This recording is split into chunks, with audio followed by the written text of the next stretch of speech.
বছরের শুরুতেই বড় চমক দিলেন অহনা দত্ত। তার প্রেম জীবন নিয়ে আলোচনা ছিল বহুদিন ধরেই। প্রেমিকের সঙ্গে একত্র বাসে ছিলেন অনুরাগের ছোঁয়ার মিশকা। কিন্তু কেবল প্রেম নয়, গত এক বছরেরও বেশি সময় ধরে বিবাহিত অহনা। সেই খবরই প্রকাশ্যে এনেছেন অভিনেত্রী। 2023-এর 13ই ডিসেম্বর আইনি মতে বিয়ে সেরেছিলেন অহনা। নিজেদের ফ্ল্যাটেই বসেছিল বিয়ের আসর। প্রেমিকের জন্য মায়ের সঙ্গে সম্পর্কে দূরত্বও তৈরি হয়েছিল তার, কিন্তু কোনোভাবেই প্রেমে রাশ টানেননি অহনা। আর এবার গর্বের সঙ্গে বিয়ের কথাও ঘোষণা করলেন অভিনেত্রী।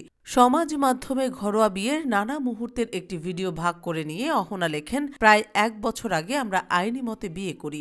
একটা 650 বর্গফুটের ভাড়া বাড়িকে আমাদের বিবাহ বাসর বানাই এবং সঙ্গে থাকে দীপঙ্করের পরিবারের সকলে। ওর মা তখন জীবিত এবং উনি সেই দিন সবচেয়ে বেশি আনন্দে কেঁদেছিলেন। তার সঙ্গে ছিল আমাদের বৃহত্তর পরিবার মেঘনাদি এবং শুভদা এবং তাদের মা বাবারা। সেই দিন আশীর্বাদ করার জন্য এই কজনের হাত উপস্থিত ছিল। ঘরোয়া বিয়ের আসরে ছিল খাওয়া দাওয়ার আয়োজনও।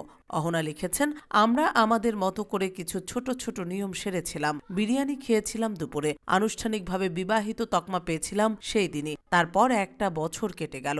আমার আর দীপঙ্করের মধ্যে বদলায়নি কিছুই। হ্যাঁ, একটু খুনসুটি আর ভালোবাসাটা বেড়ে গিয়েছে, এই যা।